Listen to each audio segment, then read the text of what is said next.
Hello student, welcome to best to board. आशा कर रहा हूँ आप सभी अच्छे होंगे। तो हम लास्ट लेक्चर जो कि सेट थ्योरी का लास्ट लेक्चर कंप्लीट था, तो उसके बाद में हम लोग ये वाला जो से दूसरा चैप्टर है जो कि रिलेशन एंड फंक्शंस है, तो उससे हम स्टार्ट करने वाले हैं। तो ये वाला चैप्टर ज्यादा ही इंपॉर्टेंट रहेगा और उसके साथ में जो भी रिलेशन एंड फंक्शन स्टार्ट कर रहे, मेरा एक सिंपल रिक्वेस्ट है, वो स्पेशली सेट थ्योरी को देख के आए, क्योंकि हम बहुत सारे कॉन्सेप्ट यहाँ पे सेट का ही यूज करेंगे जो कि रिलेशन में बहुत यूज आएगा। तो सेट क्लियर है तो देख सकते हो, कोई प्रॉब्लम नहीं। लेकिन जिसका सेट में प्रॉब्लम है तो मैं उसे पहले रेकमेंड करूंगा कि वो जाके सेट थ्योरी अच्छे से देखे। तो हम रिलेशन फंक्शन स्टार्ट करेंगे, लेकिन रिलेशन फंक्शन स्टार्ट करने से पहले हम कुछ बेसिक्स भी देखेंगे। लेकिन कुछ देखो कि हम ये वाला टॉपिक क्यों पढ़ते हैं, रिलेशन एंड फंक्शन क्यों पढ़ते हैं। मान लियो कि रिलेशन के बारे में हम तो डेली लाइफ में देखते हैं कि जैसे कि मेरे पापा के साथ रिश्ता है तो फादर फादर का रिलेशन आ जाता है, मदर के साथ में रिश्ता हो तो मदर रिलेशन आ जाता है, मैं तुम्हारा टीचर हूं तो टीचर का रिलेशन आ जाता है, आपका दोस्त के साथ में आप सभी का फ्रेंडशिप का रिलेशन आ जाता है, या नहीं। तो यहाँ पे क्या देख रहे हो कि जैसे कि हम डेली लाइफ में देख रहे हैं कि किसी का किसी के साथ में रिलेशन है, वो भी फिर डिफरेंट डिफरेंट, इससे भी मैथमेटिक्स में भी वैसे ही डिफरेंट डिफरेंट रिलेशन है। तो जो नंबर्स रहते हैं उनके बीच में भी कुछ कुछ रिलेशन रहते हैं, पहले तो हम उसे समझेंगे, फिर नेक्स्ट हम प्रोसीड करेंगे फंक्शन में। फंक्शन क्यों जरूरत है, फंक्शन तुम भी देखो कि जो बहुत सारे तुम देखे होंगे कि ब्रिज वगैरह, जो केबल वाला ब्रिज रहता है, वो सारे ब्रिज वगैरह के लिए हम फंक्शन का यूज करते हैं। जो ब्रिज का कितना कर्वनेस रहेगा, ये सारे चीज हम फंक्शन के हेल्प के थ्रू देख सकते हैं। या बहुत सारे कैलकुलेटर की बात कर लो या एआई मॉडल की बात कर लो, ये सारे ही फंक्शन के ऊपर काम करता है। बिना फंक्शन में ये सारे चीज काम ही नहीं कर पाएगा। ठीक है।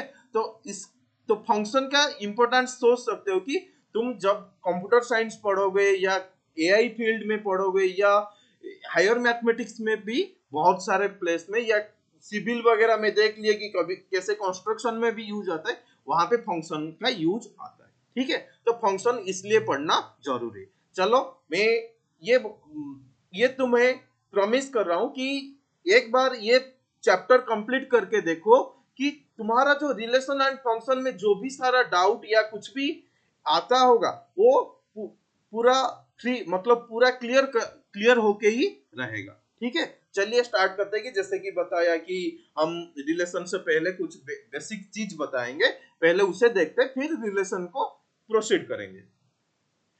तो मैं और मेरे साथ साथ में आप लोग भी लिख के चलोगे कि मैं जो लिख रहा हूं या जो बता रहा हूं, जो जो इंपॉर्टेंट थिंग है, आप लोग भी उसे नोट डाउन करके चलेंगे, साथ साथ पढ़ते चलेंगे। ठीक है। चलो, तो पहला थिंग आता है ऑर्डर पेयर।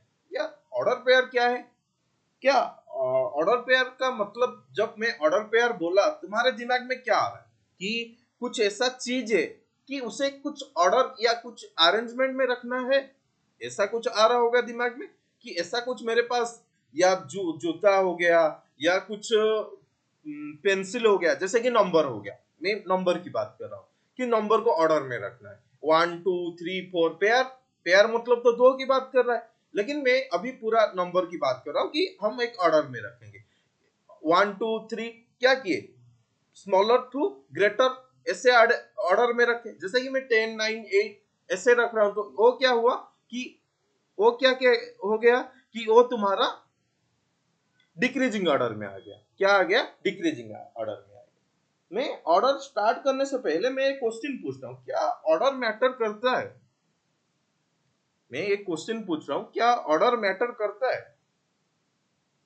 मान, कुछ बच्चे बोलेंगे हाँ मैटर करता है, कुछ बच्चे नहीं बोलेंगे कि नहीं करते। हाँ, दोनों दोनों के प्लेस में सही है, दोनों दोनों के प्लेस में सही है। क्यों ना, कुछ केसेस है जहां पे ऑर्डर की जरूरत नहीं है, कुछ केसेस है जहां पे ऑर्डर की जरूरत है। चलो वही समझते कि कहाँ पे जरूरत है कहाँ नहीं है। तो पहले सोचो कि तुम्हारा फेवरेट फ्रूट फेवरेट फ्रूट के बारे में सोचो। तो कोई बोलेगा मेरा फेवरेट एप्पल है, कोई बोलेगा कि ऑरेंज है। ठीक है, तो ऐसे कुछ फ्रूट का नाम आएगा कि कोई किसी को क्या पसंद है तो वही आ जाएगा। ठीक है, ये फेवरेट फ्रूट में आ गया। तो मैं तो जब तुम्हारा फेवरेट फ्रूट आ गया, मैं तुम्हें उससे डिसाइड क्या मैं मैंगो के भी नाम लिख सकते हैं। चलो 3 लिख दिए। तो उसमें से मैं तुम्हें बोल रहा हूं कि कुछ 2 फेवरेट फ्रूट चूज कर लो, 2 फेवरेट फ्रूट चूज कर लो। तो तुम क्या करोगे, आइदर एप्पल, कि जो जिसे को एप्पल पसंद है एप्पल चूज कर लेगा, और जिसे ऑरेंज, मतलब 2 फ्रूट बोला हूं तो एप्पल ऑरेंज को ही चूज कर लिया, या वही बंदा ऑरेंज एप्पल भी चूज कर सकता है। जो वो स्टूडेंट है वो भी ऑरेंज एप्पल भी चूज कर सकता है। तो 2 फेवरेट फ्रूट की चूज कर लिया कि एप्पल भी चूज कर सकता है या ऑरेंज एप्पल चूज कर सकते हैं, क्योंकि हम बोले कि उसे 2 फेवरेट फ्रूट चूज करने के लिए। मैं उसे बोल दूंगा कि तुम्हारा जो सबसे फेवरेट है उससे पहले रखो। हम कुछ यहाँ पे ऑर्डर की बात कर रहे हैं। क्या बात कर रहे हैं कि तुम्हारा जो सबसे फेवरेट है, सबसे फेवरेट मान लो कि मेरा ऑरेंज है, तो मैंने पहले ऑरेंज को डाल दिया, फिर उसके बाद एप्पल ले आए, फिर उसके बाद एप्पल ले आए। तो ये वाले केस देखो, ये वाले केस में, इस केस में ऑर्डर मैटर नहीं करता है, ऑर्डर मैटर नहीं करता है। लेकिन इस बात वाले केस में ऑर्डर मैटर करता है, ऑर्डर मैटर करता है। ये तो हो गया फ्रूट के केस में। और जब ऑर्डर मैटर नहीं करता है तब हम कर्ली ब्रैकेट में रखते हैं, और उसे हम पहले पढ़ चुके हैं, ये क्या है, सेट है। लेकिन जब ऑर्डर मैटर करता है तब हम उसे राउंड ब्रैकेट का यूज करके रखते हैं, जहां पे तुम्हारा ऑर्डर मैटर करता है। आसो आइए देखते हैं कि नंबर में क्या होता है या लाइन पे क्या होता है। जब तुम्हारा एक लाइन होता है, ठीक है, जब तुम्हारा एक लाइन होता है, ए बी है, लाइन है, ए बी लिखो या बी ए लिखो, ये दोनों सेम है। लेकिन तुम्हारे पास एक रे है, रे को तुम लिख सकते हो, ए बी रे को हम बी ए रे लिख सकते हैं क्या, नहीं लिख सकते, क्या नहीं लिख सकते। ठीक है, तो यहाँ पे ऑर्डर मैटर करता है, यहाँ पे मैटर करता है, यहाँ पे नहीं करता। ठीक है, तो इसका मतलब क्या हुआ कि डिफरेंट डिफरेंट केसेस के लिए ऑर्डर मैटर करेगा, और डिफरेंट डिफरेंट केसेस रहेगा जहां पे तुम्हारा ऑर्डर मैटर नहीं करेगा। ठीक है, तो ऑर्डर में और कहां पे यूज देख सकते हो ऑर्डर का, तुम्हारे पास जो लोकेशन रहता है, या तुम जब कोऑर्डिनेट ज्योमेट्री पढ़े होगे तब तुम्हारा पॉइंट डिफाइन होता है। ये जो कोऑर्डिनेट प्लेन रहता है, तो तुम यहाँ पे एक पॉइंट डिफाइन किए कि ये जो पॉइंट है x1, x2 है, बा इसे बोल सकते हैं कि 1,3 है, 1,3 है, और 3,1, 3,1 का पॉइंट शिफ्ट होके यहाँ आ जाएगा ना, 3,1। और ये दोनों पॉइंट कभी बराबर होंगे, कभी नहीं बराबर होंगे। तो इस केस में ऑर्डर मैटर करता है, ऑर्डर मैटर करता है। तो यही यही चीज है ऑर्डर। तो हम जब एक ऑर्डर की बात कर रहे, जब हम रिलेशन की बात कर रहे, तब ऑर्डर आ जाता है, और उसके साथ साथ में कार्टेशियन प्रोडक्ट भी आ जाते हैं। चलिए देखते हैं कि ऑर्डर पेयर क्या है। कि ऑर्डर पेयर क्या है ना, 2 नंबर को हम एक स्पेसिफिक ऑर्डर में रखते हैं विथ राउंड ब्रैकेट का यूज करके, तो वो हो गया क्या, तुम्हारा ऑर्डर पेयर हो गया। ठीक है, जैसे कि हम कोऑर्डिनेट ज्योमेट्री में जैसे कि 2,3 को 3,2 कभी नहीं बोल सकते। ठीक है, ये था ऑर्डर पेयर।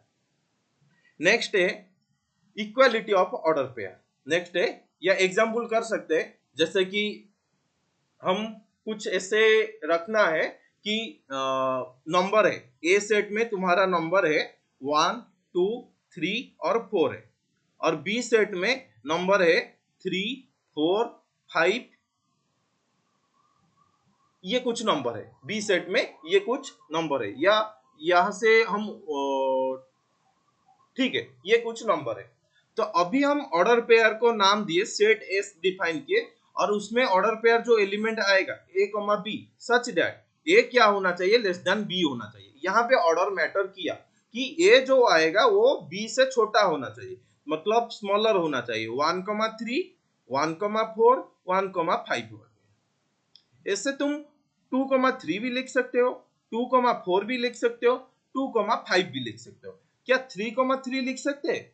यहाँ पे लेस देन बोला, इक्वल टू की बात नहीं कर रहा है, तो 3,3 लिखना पॉसिबल नहीं है। 3,4 लिख सकते हैं क्योंकि 3 से 4 बड़ा है, लार्जर बिगर है। ऐसे ही 4 से 5 लार्जर है, 4,5 भी लिख सकते हैं, या 4,3 लिख सकते हैं, नहीं लिख सकते, 4,5 लिख सकते हैं। तो तुम्हारा जो एस सेट का एलिमेंट, ये सारे आ गए एस सेट का एलिमेंट। तो यहाँ पे ऑर्डर मैटर किया, इसलिए ये सेट का एलिमेंट इतने आए। ठीक है, इक्वालिटी ऑफ ऑर्डर पेयर। जो ऑर्डर पेयर रहता है वो इक्वालिटी कंडीशन को सेटिस्फाई करते हैं, मतलब जो पहले पोजीशन में है वो अनदर ऑर्डर पेयर का पहला पोजीशन के साथ में बराबर होगा जब एक ऑर्डर पेयर के साथ में बराबर है। मान लो कि ए कमा बी का जो ऑर्डर पेयर और सी कमा डी का order pair both are equal बोल रहा है, तो कब होगा? जब तुम्हारा ए इक्वल टू सी और बी इक्वल टू सी होगा, या ए इक्वल टू सी दिया है और बी इक्वल टू सी दिया है, तब भी ये केसेस दोनों साइड से इंप्लाइज करेगा, दोनों साइड से इंप्लाइज करेगा। अभी कुछ एग्जाम्पल्स दिया है, उसे करते हैं कि a-1 2,3 a-1 b+5 2,3 से क्या बोल रहा है कि इक्वल। तो अभी क्या बोल सकते हैं कि a-1 equality of order pair को यूज करके a-1 इक्वल टू 2 बोल सकते हैं, जहां से a इक्वल टू क्या हो गया 3 हो गया। ऐसे ही b+5 इज इक्वल टू 3 दिया है, जहां से b क्या मिल जाएगा ना 3 - 5 जो कि -2 आ गया। तो यहाँ पे जो एलिमेंट आया a, b, a, b क्या आ गया, a, b 3, -2 आ गया। तो a, b हमें निकालना था। ऐसे ही यहाँ पे बोल रहा है कि 2a + b 11 equal to 1, a - 3b है। यहाँ पे भी हमें a b निकालना है इक्वालिटी ऑफ ऑर्डर पेयर का यूज करके। 2a + b किसके साथ में बराबर हो जाएगा 1 के साथ में, और 11 इज इक्वल टू क्या हो जाएगा a - 3b के साथ में बराबर हो जाएगा। अभी ये इक्वेशन सॉल्व हो सकता है कि a को क्या बोलेंगे a is equal to 11 + 3b। तो यहां से 2 into 11 + 3b plus b is equal to क्या हो गया 1 हो गया। 22 + 6b plus b is equal to 1 हो गया। 7b इज इक्वल टू 21 - 22, जहां पे b तुम्हारा क्या आ गया -3 आ गया। b क्या आ गया -3 आ गया। ऐसे इधर वाले साइड में a क्या था ना 11 + 3b था, 11 + 3b था।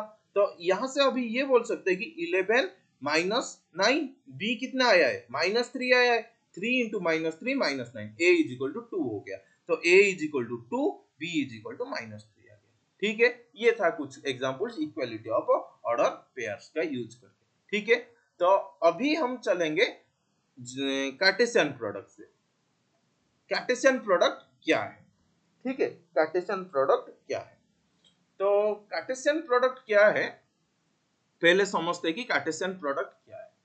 तो कार्टेशियन प्रोडक्ट की क्या मतलब है कि ये दोनों सेट के अंदर प्रोडक्ट की बात कर रहा है कि ये दोनों सेट के बीच में प्रोडक्ट क्या आएगा, दोनों सेट के बीच में प्रोडक्ट क्या आएगा, जिसे कि हम एक क्रॉस बी बोलते हैं या एक कार्टेशियन प्रोडक्ट बी बोलते हैं। मतलब हमारे पास दो सेट होगा, दोनों सेट का कार्टेशियन प्रोडक्ट हमें निकालना है। कार्टेशियन प्रोडक्ट का मतलब है कि हम कितने नंबर ऑफ पॉसिबल कॉम्बिनेशन ए को लेके बी के साथ में बना सकते, वो हो गया कार्टेशियन प्रोडक्ट। ये वाला चीज हटा दीजिएगा, ये रिकैप नहीं है, ये लेक्चर है, मतलब कुछ भी रिकैप नहीं है, गलती से मतलब मिस्टेक यहाँ पे है, तो ये रिकैप नहीं है। तो यहाँ पे हम वही कार्टेशियन प्रोडक्ट समझने के लिए हम क्या किए कि दो शर्ट लिए हैं और दो पैंट लिए हैं, और उनके बीच में क्या कार्टेशियन प्रोडक्ट आता है वही देखना है। कि पहले हमारे पास सेट ए था, ए में क्या है ना S2, सॉरी यहाँ पे भी S1 होगा, शर्ट 1 है और शर्ट 2 है। बी में पैंट 1 है, पैंट 2 है। में अभी क्या करना है, इनका पॉसिबल पेयर, कार्टेशियन प्रोडक्ट क्या था, Cartesian product possible combination of pairs था, पॉसिबल कॉम्बिनेशन ऑफ पेयर्स था। मैं क्या कर सकता हूँ, ये ब्लू वाले के साथ में ये व्हाइट वाला का पैंट पहन सकता हूँ, मतलब S1 के साथ में P1 का पैंट पहन सकता हूँ, या S1 के साथ में P2 का पैंट भी पहन सकता हूँ, या S2 के साथ में P1 का पैंट पहन सकता हूँ, या S2 के साथ में ये P2 का पेयर बना के पहना जाता है, पहना सकता हूँ। ठीक है, तो अभी जो हमारा जो पेयर बना, कैसे बना कि पेयर 1 में हम S1 P1 के साथ में लिए, और पेयर 2 में S1 P2 के साथ में ले सकते हैं। ऐसे पेयर 3 में S2 को P1 के साथ में ले सकते हैं, और पेयर 4 में S2 P2 के साथ में हम देखें कि हमारे पास टोटल 4 कॉम्बिनेशन बना, जहां पे हम कार्टेशियन प्रोडक्ट, ये तुम्हारा क्या हो गया, कार्टेशियन प्रोडक्ट हो गया। तो अभी देख सकते हो कि हमारे पास जो दो पेयर शर्ट था और दो पेयर का पैंट था, मतलब सॉरी दो पेयर नहीं, मतलब पेयर का शर्ट था और पेयर का पैंट था, और उनका टोटल पॉसिबिलिटी पेयर जो कि कार्टेशियन प्रोडक्ट आया, जो कि टोटल 4 पॉसिबिलिटी आया, टोटल 4 पॉसिबिलिटी आया। तो ये तुम्हारा कार्टेशियन प्रोडक्ट हो गया। तो अभी देख सकते हो कि हमारे पास में ये जो सेट था, ए में S1 था, S2 था, बी में P1 P2 था, तो ए कार्टेशियन प्रोडक्ट बी क्या आ गया, अभी हम देखे पिछले में कि 61 P1 के पैंट 1 के साथ पेयर किया था, 61 P2 के साथ में भी पेयर किया था, ऐसे करके 62 P2 के साथ में भी पेयर किया था। तो ये इसका आरो डायग्राम है, ये इसका आरो डायग्राम है, जहां पे तुम आरो डायग्राम का यूज हेल्प करके S1 P1 के साथ में पेयर बनाया, S1 P2 के साथ में पेयर बनाया, S2 P1 के साथ में पेयर बनाया, और S2 P2 के साथ में बना लिया। तो इससे लेके हम लिखे कि जो हमारा कार्टेशियन प्रोडक्ट होगा S1 P1 S1 P2 S2 P1 S2 P2 होगा। ठीक है, समझ में आया कार्टेशियन प्रोडक्ट क्या है। कार्टेशियन प्रोडक्ट दोनों सेट का टोटल पॉसिबल कॉम्बिनेशन क्या हो सकता है। या इधर और एक एग्जांपल ले सकते हैं, मान लो कि क्लास में क्लास 11 का क्लास शुरू हुआ है, तुम्हारा पहला क्लास था, फर्स्ट क्लास था। तो फर्स्ट क्लास में क्या किए, एक एक दो दोस्त कौन है, एक राहुल है और एक अमन है, ये दोनों आए। ठीक है, ये दोनों आए, और दूसरे ग्रुप में एक दोनों थे, शुभम था और राजू था, शुभम था और राजू था। तो अभी क्या हुआ कि क्या पॉसिबिलिटी, मतलब ये दोनों, ये चारों, मतलब ये एक सेट में थे और ये एक सेट में थे, ये दोनों जब मिले, राहुल शुभम के साथ में भी दोस्ती रख सकता है और राजू के साथ में भी दोस्ती रख सकता है। तो राहुल दोनों के साथ में दोस्ती रखा, राहुल शुभम के साथ में भी रखा, राहुल राजू के साथ में भी रखा। ऐसे ही अमन शुभम के साथ भी रख सकता है, अमन शुभम के साथ में भी रख सकता है, अमन राजू के साथ में भी रख सकता है। सही है ना। तो यहाँ पे टोटल तुम्हारा जो दोस्त, कितने पॉसिबिलिटी दोस्ती बना सकते हो, कितने कितने लोगों के साथ, ये तुम्हारा टोटल पॉसिबिलिटी हो गया। ये जो आया ये तुम्हारा कार्टेशियन प्रोडक्ट है। अभी आते हैं मैथ में कि नंबर के साथ में कैसे कार्टेशियन प्रोडक्ट होता है। अभी समझे कि हमारे पास में जो ए सेट रहता है, जो ए सेट रहता है, ए का सारा एलिमेंट बी का सारा एलिमेंट के साथ में कार्टेशियन प्रोडक्ट मतलब ऑर्डर पेयर बना देता है। जैसे कि 1 के साथ में ऑर्डर पेयर बनाएगा, 1 4 के साथ में बनाएगा, -1 1 के साथ में बनाएगा, -1 ऐसे 4 के साथ में भी, 2 1 के साथ में ऑर्डर पेयर बनाएगा, 2 4 के साथ में भी ऑर्डर पेयर बनाएगा। ठीक है, तो क्या हुआ ना, 1 1 के साथ में बनाया, 1 4 के साथ में कार्टेशियन प्रोडक्ट मतलब पेयर बनाया, -1 1 के साथ में पेयर बनाया, -1 ऐसे 4 के साथ में पेयर बनाया। ऐसे देखोगे तो 2 1 के साथ में पेयर बनाया, 2 4 के साथ में पेयर बनाया, तो टोटल पेयर क्या हो गया ना, 1 1 1 -1। तो ये जो कार्टेशियन प्रोडक्ट आया, सॉरी, तो कार्टेशियन प्रोडक्ट जो हमारे पास में निकल के आया, क्या आया ना, 1,1 आ गया और 1,4 आ गया, और 1, -1 सॉरी क्या लिख दिया, 1,1 1,4 -1,1 सॉरी -1,1 -1,4, तो 2,1 2,4, ये तुम्हारा क्या आ गया, कार्टेशियन प्रोडक्ट आ गया। ठीक है, ये तुम्हारा क्या था, कार्टेशियन प्रोडक्ट था। ठीक है, चलिए देखते हैं कि इसके बेस्ड कुछ एग्जांपल्स वगैरह लेते हैं और करते हैं क्या है एग्जांपल। तो यहाँ पे डेफिनेशन लिखा गया है कि एक कार्टेशियन प्रोडक्ट क्या होता है।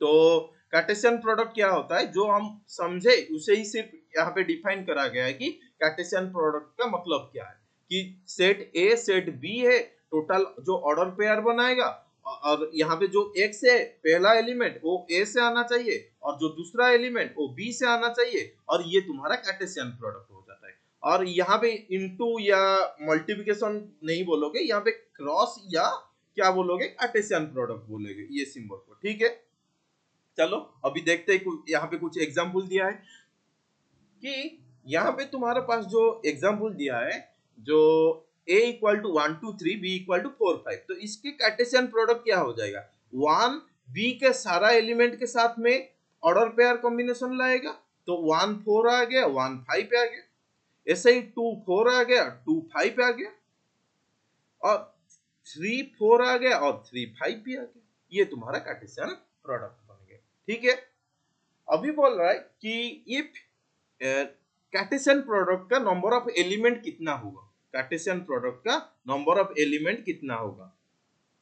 तो कार्टेशियन प्रोडक्ट का नंबर ऑफ एलिमेंट कितना आएगा, यहाँ पे मान लो कि ए का एलिमेंट p दिया है और b का एलिमेंट q दिया है, तो number of element a cross b A Cartesian product b में कितना आ जाएगा, p इंटू q आ जाएगा। यहाँ पे भी देख सकते हो a में कितना था 3 एलिमेंट था, b में कितना था 4 एलिमेंट था, टोटल एलिमेंट कितना आया 3 3 6, 3 इंटू 2। प्रीवियस में भी देख सकते हो जो प्रीवियस वाला था यहाँ पे भी देख सकते हो, यहाँ पे 3 था यहाँ पे 2 था, टोटल कितना आया 6 आया। ऐसे भी यहाँ पे भी प्रीवियस में देख सकते हो कि जो 60 का पेयर बनाए थे, यहाँ पे जो 60 वाला पेयर बनाए थे, यहाँ पे ए में था 2 एलिमेंट, बी में था 2 एलिमेंट, तो ए क्रॉस बी क्या आया 4 एलिमेंट आया। मतलब number of element in A number of element in B, तो वो क्या हो गया दोनों का प्रोडक्ट तुम्हारा जो कार्टेशियन प्रोडक्ट का प्रोडक्ट हो जाता है। तो अभी तुम्हारा जो नंबर ऑफ एलिमेंट क्या आ जाएगा p क्रॉस q आ जाएगा। ठीक है, तो यहाँ पे एक एग्जांपल है, इसे ट्राई करते या इसे करते क्या आएगा, इसके सॉल्यूशन देखते कि हमें a क्रॉस b निकालना है। तो हम कार्टेशियन प्रोडक्ट समझ गए, डायरेक्ट भी लिख सकते हैं, क्या हो जाएगा a1 a2 a3 b1 b2 b3। ठीक है, ये टोटल कार्टेशियन प्रोडक्ट आ गया। और b क्रॉस a देख सकते हैं, यहाँ पे ऐसे पूछा है b क्रॉस a क्या आ जाएगा, b क्रॉस a में पहला एलिमेंट b का रहेगा और दूसरा एलिमेंट a का रहेगा। इसका मतलब 1 a 1 b 2 a 2 b 3 a 3 b।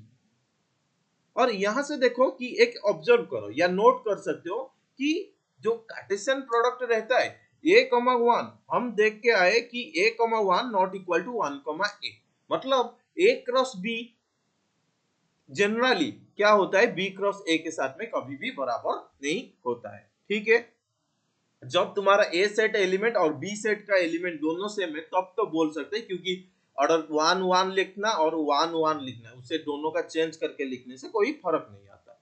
तो ये हो गया।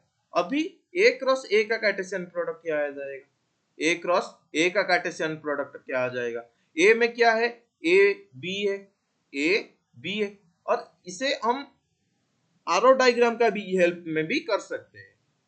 आरो डायग्राम में ए बी रख दिए, यहाँ पे ए बी रख दिए, ए मैप किया ए को, ए मैप किया सॉरी हाँ ठीक है, ए मैप किया बी को, बी भी ऐसे ए को गया और बी भी बी को गया। अभी देख सकते हो कि ए कमा ए कमा बी कमा ए बी कमा बी जो आ रहा है ये तुम्हारा क्या है कि कार्टेशियन प्रोडक्ट है किसका, ना ए क्रॉस ए का। ऐसे ही बी क्रॉस बी का निकाल सकते हो, बी क्रॉस बी का निकाल सकते हो। तो ये तुम्हारे लिए होमवर्क रहा, बी क्रॉस बी का कार्टेशियन प्रोडक्ट क्या होगा और A cross B intersection B cross A का कार्टेशियन प्रोडक्ट क्या होगा, ये देख के बताना है कि ये क्या आ रहा है। ठीक है, ऑलरेडी तुम ए क्रॉस बी निकाले हो और बी क्रॉस ए निकाले हो, दोनों का इंटरसेक्शन कैसे निकालते हैं हम सेट में डिस्कशन किए। ठीक है, तो आज के क्लास में इतना ही था। तो नेक्स्ट क्लास को हम रिलेशन के बारे में पढ़ेंगे। तो बेसिक में ही इतना ही बताना था। और ऑर्डर ट्राइपलेट है तो हम नेक्स्ट क्लास में ये डिस्कस करेंगे। ठीक है, तो आज के क्लास को यहीं पे एंड करते हैं। तो थैंक यू। तो मिलते हैं नेक्स्ट क्लास में।